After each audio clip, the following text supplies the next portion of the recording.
ओम श्री उमा महेश्वराय नमः। ओम श्री वैष्णवे नमः। आप सभी को श्रावण पूर्णिमा की हार्दिक शुभकामनाएं। आज की इस वीडियो में आप सुनेंगे श्रावण पूर्णिमा व्रत की संपूर्ण कथा और आरती। अब सुनिए 32 पूर्णिमा की व्रत कथा। माता लक्ष्मी जी की जय। द्वापर युग में यशोदा माँ ने श्री कृष्ण से कहा कि हे कृष्ण, तुम सारे संसार के उत्पन्न करता, पालनहारी और संहार करता हो। आज मुझे कोई ऐसा व्रत बताओ जिसको करने से मृत्यु लोक में भी स्त्रियों को विधवा होने का भय ना रहे तथा यह व्रत सभी मनुष्य की मनोकामना पूर्ण करने वाला हो। श्री कृष्ण कहने लगे, हे माता, तुमने अति सुंदर प्रश्न किया है। मैं तुम्हें ऐसे एक व्रत के बारे में विस्तार से बताता हूँ। सौभाग्य की प्राप्ति के लिए स्त्रियों को 32 पूर्णिमा व्रत करना चाहिए। इस व्रत को करने से स्त्रियों को सौभाग्य की प्राप्ति होती है। यह व्रत अंततः सौभाग्य देने वाला और भगवान शिव के प्रति भक्ति को बढ़ाने वाला है। यशोदा जी कहने लगी, हे कृष्ण, प्रथम इस व्रत को मृत्यु लोक में किसने किया था, इसके विषय में विस्तार से मुझे बताओ। श्री कृष्ण कहने लगे, इस भूमंडल पर अनेक प्रकार के रत्नों से परिपूर्ण कातिका नाम की एक नगरी थी। वहाँ चंद्रास नामक राजा राज्य करता था। उसी नगर में दनवेश्वर नाम का एक ब्राह्मण था और उसकी स्त्री अति सुशीला रूपवती थी। दोनों ही उस नगरी में बड़े प्रेम से रहते थे। घर में धन आदि की कोई कमी नहीं थी, परंतु उनको बहुत बड़ा दुख था कि उनकी कोई संतान नहीं है। एक समय एक बड़ा जोगी उस नगरी में आया। वह जोगी उस ब्राह्मण के घर को छोड़कर अन्य सभी घरों से भिक्षा लेकर भोजन किया करता था। वह रूपवती से कभी भिक्षा नहीं लेता था। एक दिन वह जोगी रूपवती से भिक्षा न लेकर किसी अन्य घर से भिक्षा लेकर गंगा किनारे जाकर भिक्षुक को प्रेम पूर्वक ग्रहण करने लगा कि धनेश्वर ने जोगी का यह सब कार्य देख लिया।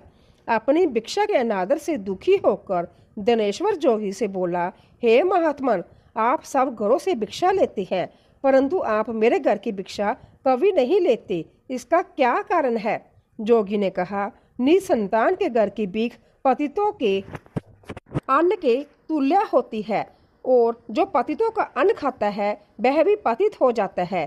क्योंकि तुम निसंतान हो, इसीलिए पतित हो जाने के भय से मैं तुम्हारे घर की भिक्षा नहीं लेता। धनेश्वर जोगी की यह बात सुनकर बहुत दुखी हुआ और हाथ जोड़कर जोगी के पैरों में गिर गया और कहने लगा, महाराज, यदि ऐसा है तो आप पुत्र प्राप्ति का उपाय बताइए। आप सर्वज्ञानी हैं, मुझ पर कृपा कीजिए। हे भगवान, मेरे घर में धन की कोई कमी नहीं है, परंतु मैं पुत्र न होने के कारण अंतर दुखी हूँ। आप मेरे इस दुख का हरण करें, आप समर्थवान हैं। यह सुनकर जोगी कहने लगा, हे ब्राह्मण, तुम चंडी की आराधना करो। घर आकर उसने अपनी पत्नी से सब वृतांत कहा और संध्या तप करने के लिए वन में चला गया। वन में जाकर उसने चंडी की उपासना की और उपवास किए। चंडी ने 16वें दिन उसको स्वप्न में दर्शन दिया और कहा, धनेश्वर, जा, तेरे घर पुत्र होगा, परंतु वह 16 वर्ष की आयु में ही मृत्यु को प्राप्त हो जाएगा। यदि तुम दोनों पति पत्नी 32 पूर्णमासियों का व्रत विधि पूर्वक करोगे तो वह दीर्घ आयु हो जाएगा। जितनी तुम्हारी समर्थ्या हो, आटे के दिए बनाकर शिवजी भगवान का पूजन करना, परंतु पूर्णमासी के व्रत 32 होने चाहिए। प्रातःकाल होने पर इस स्थान के समीप तुम्हें आम का वृक्ष दिखाई देगा। उस पर चढ़कर तुम एक फल तोड़कर शीघ्र ही अपने घर चले आना और अपनी पत्नी से सब वृतांत कहना। ऋतु स्नान के पश्चात वह स्वच्छ होकर श्री शंकर भगवान का ध्यान करके उस फल को खा लेगी। शंकर भगवान की कृपा से उसको गर्व हो जाएगा। जब वह ब्राह्मण प्रातःकाल उठा तो उसने एक स्थान के पास ही आम का वृक्ष देखा जिस पर एक अत्यंत सुंदर आम का फल लगा हुआ था। उस ब्राह्मण ने उस आम के वृक्ष पर चढ़कर फल को तोड़ने का प्रयत्न किया, परंतु वृक्ष पर कई बार प्रयत्न करने पर भी वह चढ़ नहीं पाया। तब उस ब्राह्मण को बहुत चिंता हुई। तब विघ्न विनाशक श्री गणेश भगवान की वंदना करने लगा। हे दयानिधि, अपने भक्तों के विघ्नों का नाश करके उनके मंगल कार्य को करने वाले, दुष्टों का नाश करने वाले, रिद्धि सिद्धि प्रदान करने वाले, आप मुझ पर कृपा करके इतना बल दे कि मैं अपने मनोरथ को पूरा कर सकूं। इस प्रकार गणेश जी की प्रार्थना करने पर उनकी कृपा से गणेश्वर वृक्ष पर चढ़ गया और उसने सुंदर आम के फल को तोड़ लिया। और गणेश्वर ने सोचा कि वरदान से फल मिला था वह यही है और कोई फल तो दिखाई नहीं दे रहा।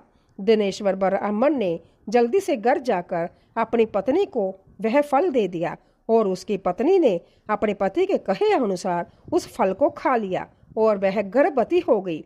देवी जी की असीम कृपा से उसे एक अत्यंत सुंदर पुत्र उत्पन्न हुआ, जिसका नाम उन्होंने देवीदास रखा। माता पिता की हर्ष और शोक के साथ वह बालक शुक्ल पक्ष के चंद्रमा की भांति अपने पिता के घर में बड़ा होने लगा। माता भवानी की कृपा से वह बालक बहुत ही सुंदर, सुशील, विद्या पढ़ने में बहुत ही निपुण हो गया। दुर्गा जी की आज्ञा अनुसार उसकी माता ने 32 पूर्णमासी का व्रत रखना आरंभ कर दिया, जिससे उसका पुत्र बड़ी आयु वाला हो जाए। 16वें वर्ष लगते ही देवीदास के माता पिता को बड़ी चिंता हो गई कि कहीं उनके पुत्र की इस वर्ष मृत्यु ना हो जाए। इसीलिए उन्होंने अपने मन में विचार किया, यदि यह दुर्घटना उनके सामने हो गई तो वह कैसे सहन करेंगे। इसीलिए उन्होंने देवीदास के मामा को बुलाया और कहा, हमारी एक बहुत बड़ी इच्छा है कि देवीदास 1 वर्ष तक काशी में जाकर विद्या अध्ययन करे और उसको अकेला भी नहीं छोड़ना चाहिए। इसीलिए साथ में आप चले जाइए और 1 वर्ष के पश्चात इसको वापस ले आना। सब प्रबंध करके उसके माता पिता ने काशी जाने के लिए देवीदास को एक घोड़े पर बिठाकर उसके मामा के साथ भेज दिया। परंतु यह बात उसके मामा जा किसी और से नहीं बताई। दिनेश्वर तथा उसकी पत्नी ने अपने पुत्र की मंगल कामना तथा दीर्घ आयु के लिए भगवती दुर्गा की आराधना और पूर्णमासियों का व्रत करना आरंभ कर दिया। इस प्रकार बराबर 32 पूर्णमासी के व्रत को उन्होंने पूरा किया। कुछ समय पश्चात एक दिन वह मामा और बांजा मार्ग में रात बिताने के लिए किसी गांव में ठहरे हुए थे। उस दिन उस गांव में ब्राह्मण की अत्यंत सुंदर, सुशीला और गुणवती कन्या का विवाह हो रहा था। जिस धर्मशाला के अंदर वर और उसकी बारात ठहरी हुई थी, उसी धर्मशाला में देवीदास और उसके मामा भी ठहरे हुए थे। संयोगवश कन्या को तेल आदि चढ़ाकर मंडप आदि का कार्य किया गया तो लगन के समय वर को दोनों बार्थ हो गया। इसीलिए वर के पिता ने अपने कुटुंबियों से विमर्श करके निश्चय किया कि यह देवीदास मेरे पुत्र जैसा ही सुंदर है, मैं इसके साथ ही लगन करवा दूं और बाद में विवाह के अन्य कार्य मेरे लड़के के साथ हो जाएंगे। ऐसा सोचकर देवीदास के मामा से जाकर बोला कि तुम थोड़ी देर के लिए अपना भांजा हमें दे दो, जिससे विवाह के लगन का सब कार्य सुचारू रूप से हो सके। तब देवीदास का मामा कहने लगा, जो कुछ भी वधू पक्ष से कन्यादान के समय वर को मिले वह सब हमें दे दिया जाए तो मेरा भांजा इस बारात का दूल्हा बन जाएगा। यह बात वर के पिता ने स्वीकार कर लेने पर उसने अपना भांजा वर बनने के लिए भेज दिया और उसके साथ सब विवाह कार्य विधि पूर्वक संपन्न हो गए। पत्नी के साथ वह भोजन करने के पश्चात बहुत उदासीन और दुखी हो गया। उसने सब बातें जो वर के पिता और उसके मामा में हुई थी लड़की को बता दी। तब कन्या कहने लगी कि यह ब्रह्मा विवाह के विपरीत कैसे हो सकता है। देव, ब्राह्मण और अग्नि के सामने मैंने आपको ही अपना पति माना है, इसीलिए आप ही मेरे पति हैं। मैं आपकी ही पत्नी रहूंगी, अन्य किसी की नहीं। देवीदास ने कहा, ऐसा मत करिए, क्योंकि मेरी आयु बहुत कम है। मेरे पश्चात आपकी क्या गति होगी, इन बातों को अच्छी तरह विचार कर लो। परंतु वह दृढ़ विचारों वाली लड़की थी। वह बोली, जो आपकी गति होगी वही मेरी गति होगी। प्रांतःकाल देवीदास ने अपनी पत्नी को 3 नागों से जड़ी हुई एक अंगूठी दी, एक रुमाल दिया और बोला, हे प्रिय, इसे लो और संकेत समझकर स्थिर चित्त हो जाओ। मेरा मरण और जीवन जानने के लिए एक पुष्प वाटिका बना लो, उसमें सुगंधी वाली एक नवमालिका लगाओ और उसको प्रतिदिन जल से सिंचा करो और आनंद के साथ खेलो कूदो और उत्सव मनाओ। जिस समय और जिस दिन मेरा परनाथ होगा, जय फूल सूख जाएंगे और जब जय फिर से हरे हो जाए तो समझ लेना मैं जीवित हूँ। यह बात निश्चय करके समझ लेना, इसमें कोई भी संशय नहीं है। इतना कहकर देवीदास वहां से चला गया और प्रातःकाल होते ही वहां पर गाजे बाजे बजने लगे। और जिस समय विवाह कार्य समाप्त करने के लिए वर तथा सब बराती मंडप में आए तो कन्या ने वर को बड़ी प्रकार से देखकर अपने पिता से कहा, जे मेरा पति नहीं है, मेरा पति वही है जिसके साथ रात्रि में मेरा पानी ग्रहण हुआ था, इसके साथ मेरा विवाह नहीं हुआ है। यदि यह वही पुरुष है तो बताइए कि मैंने इसको क्या दिया। वधु पक्ष और कन्या पक्ष कन्यादान के समय जो आभूषण आदि दिए गए थे वो दिखाए तथा रात में क्या गुप्त बातें मैंने इनसे कही वह सब सुनाइए। पिता ने उसके कहे अनुसार वर को बुलाया। कन्या की यह सब बातें सुनकर वह कहने लगा, मैं नहीं जानता। इसके पश्चात लज्जित होकर वह वहां से चला गया और सारी बारात भी अपमानित होकर वहां से लौट गई। भगवान श्री कृष्ण बोले, हे माता, इस प्रकार देवीदास काशी विद्या सीखने के लिए वहां से चले गए। और जब कुछ समय बीत गया तो काल से प्रेरित होकर एक सर्प रात्रि के समय उसको डसने के लिए वहां पर आया। उस विषधर के प्रभाव से उसके शयन का स्थान चारों ओर से विष की ज्वाला से विषैला हो गया, परंतु व्रत के प्रभाव से उसको काट नहीं पाया, क्योंकि पहले ही उसकी माता ने 32 पूर्णमासी का व्रत रखा था। इसके बाद मध्याह्न के समय संध्या काल वहां आया और उसके शरीर से प्राणों को निकालने का प्रयत्न करने लगा, जिससे वह मूर्छित होकर पृथ्वी पर गिर गया। उसी समय माता पार्वती के साथ भगवान शंकर वहां आ गए। उसको मूर्छित दशा में देखकर माता पार्वती जी ने शंकर जी से प्रार्थना की, हे महाराज, इस बालक की माता ने पहले ही 32 पूर्णिमा का व्रत पूरा किया था, जिसके प्रभाव से आप इसको प्राण दान दें। माँ भवानी के कहने पर भक्त वत्सल भगवान शिव जी ने उसको प्राण दान दे दिया। इस व्रत के प्रभाव से काल को भी पीछे हटना पड़ा और देवीदास स्वस्थ होकर बैठ गया। उधर उसकी पत्नी उसके काल की परीक्षा किया करती थी।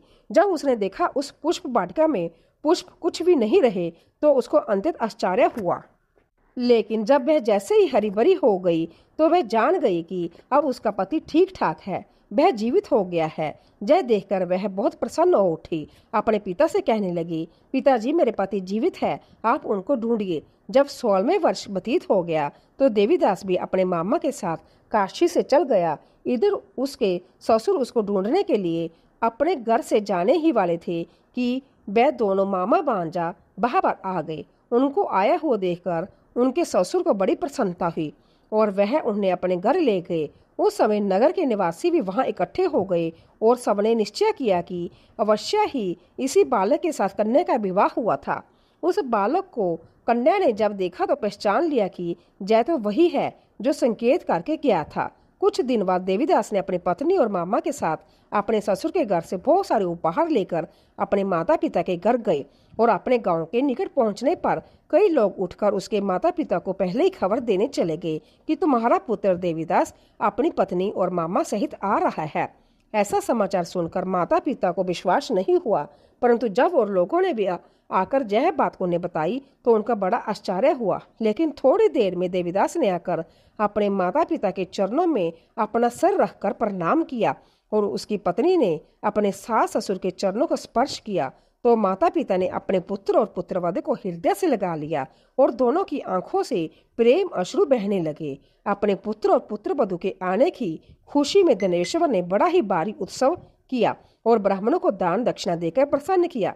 श्री कृष्ण भगवान कहने लगे, इस प्रकार धनेश्वर 32 पूर्णमासियों के व्रत के प्रभाव से पुत्रवान हो गया। जो भी स्त्रियां 32 पूर्णमासी के व्रत को करती है वह जन्म जन्मांतर में वैधनव्या का दुख नहीं भोगती और सदैव सौभाग्यशाली रहती है। व्रत करने वाला चाहे स्त्री हो या पुरुष भगवान शंकर की कृपा से संसार के सकल आनंद भोगकर अंत में अवगमन रहित होकर शिवलोक को प्राप्त होता है। प्रेम से बोलिए श्री लक्ष्मी नारायण भगवान की जय, उमा महेश्वर भगवान की जय। अब सुनिए पूर्णिमा व्रत की दूसरी कथा।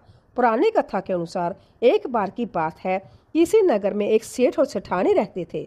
सेठानी प्रतिदिन श्री हरि भगवान विष्णु की पूरी श्रद्धा से पूजा अर्चना किया करती थी, लेकिन उसका पूजा करना उसके पति जाने सेठ को बिल्कुल भी पसंद नहीं था। इसी कारण सेठ ने एक दिन अपनी पत्नी को घर से निकाल दिया। घर से निकाले जाने के बाद सेठानी जंगल की तरफ निकल पड़ी। रास्ते में जाते समय सेठानी ने जंगल में 4 आदमी को देखा जो मिट्टी खोद रहे थे।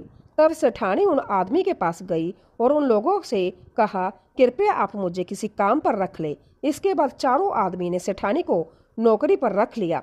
सेठानी के हाथ पांव बहुत ही कोमल थे, इस वजह से काम करते करते उसके हाथ पर छाले पड़ गए। सेठानी के हाथों को देखकर चारों आदमी ने कहा, तुम जो है काम छोड़ दो, तुम किसी अच्छे घर खानदान की लगती हो, इसकी जगह तुम हमारे घर के काम में हाथ बटा दो। सेठानी इस काम के लिए राजी हो गई। फिर वह चारों आदमी सेठानी को अपने घर ले गए। वहां चारों आदमी हर दिन 4 मुट्ठी चावल लाते थे और आपस में बांटकर उसे खा लेते थे। यह देखकर सेठानी को बहुत बुरा लगा। अगले दिन सेठानी ने चारों से कहा, सुनो भाई, तुम लोग कल से 4 मुट्ठी की जगह 8 मुट्ठी चावल लेकर आना। सेठानी के कहे अनुसार चारों आदमी अगले दिन 8 मुट्ठी चावल लेकर आए। उस चावल को सेठानी ने पकाकर सबसे पहले भगवान विष्णु को भोग लगाया और फिर चारों आदमियों को परोसा। जब चारों आदमी ने उस भोग लगाए भोजन को खाया तो उन लोगों को बहुत स्वादिष्ट लगा। उन्होंने सेठानी से कहा, बहन, आज जो तुमने खाना बनाया वह बेहद स्वादिष्ट था।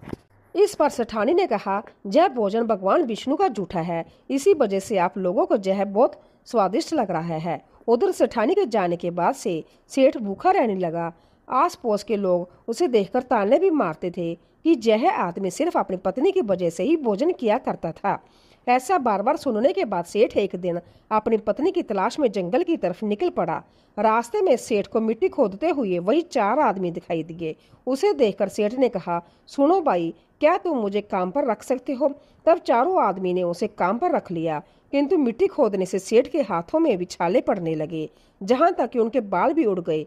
जहां देखकर चारों आदमी को सेठ पर दया आ गई और उसने कहा, सुनो भाई, तुम इस काम को छोड़ दो, तुम किसी अच्छे घर के लगते हो, तुम हमारे घर चलो, वहां कुछ काम में हाथ बटा लेना। सेठ ने उन चारों की बात मान ली और वह उनके साथ उनके घर चले गए। घर पहुंचने के बाद सेठ ने जैसी सेठानी को देखा वह पहचान गए, लेकिन सेठानी घूंघट में थी और सेठ के चेहरे को नहीं देख पाई। इसी वजह से वह अपने पति को नहीं पहचान पाई।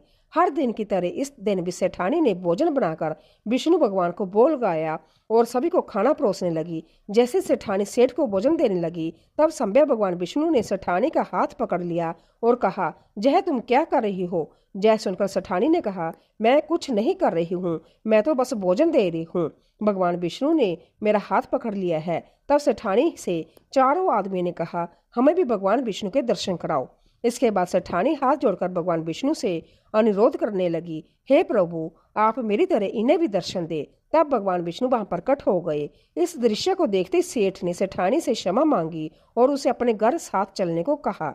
फिर चारों भाइयों ने बहुत सारा दान देकर अपनी बहन को विदा किया। इस घटना के बाद सेठ भी भगवान विष्णु के भक्त बन गए और उनकी श्रद्धा पूर्वक पूजा करने लगे। ऐसा करने से सेठ सेठानी के घर फिर से धन की वर्षा होने लगी। मान्यता है कि पूर्णिमा का व्रत रखकर इस कथा को सुनने से भगवान श्री विष्णु जी की कृपा से सभी के गर्दन धान्य से भर जाते हैं और सभी के दुख दूर होते हैं। प्रेम से बोलिए भगवान श्री विष्णु जी की जय। अब सुनिए विष्णु भगवान की आरती। ओम जय जगदीश हरे, स्वामी जय जगदीश हरे। भक्त जनों के संकट, दास जनों के संकट क्षण में दूर करे।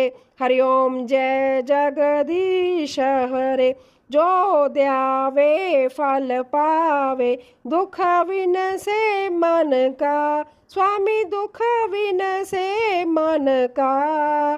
सुख संपत्ति घर आवे, श्याम सुंदर घर आवे। कष्ट मिटे तन का। हरिओम जय जगदीश हरे। मात पिता तुम मेरी, शरण गहूँ किसकी। स्वामी शरण गहूँ किसकी। तुम विन और न दूजा, प्रभु विन कोई और न दूजा। आस करूँ मैं किसकी। हरिओम जय जगदीश हरे। तुम पूर्ण परमात्मा, तुम्हें अंतर जामी। स्वामी तुम अंतर जामी। पार ब्रह्मा परमेश्वर, पार ब्रह्मा परमेश्वर, तुम सबके स्वामी। हरि ओम जय जगदीश हरे। तुम करुणा के सागर, तुम पालन करता, स्वामी तुम पालन करता। मैं मूर्ख खल कामी, मैं मूर्ख खल कामी, कृपा करो बरता।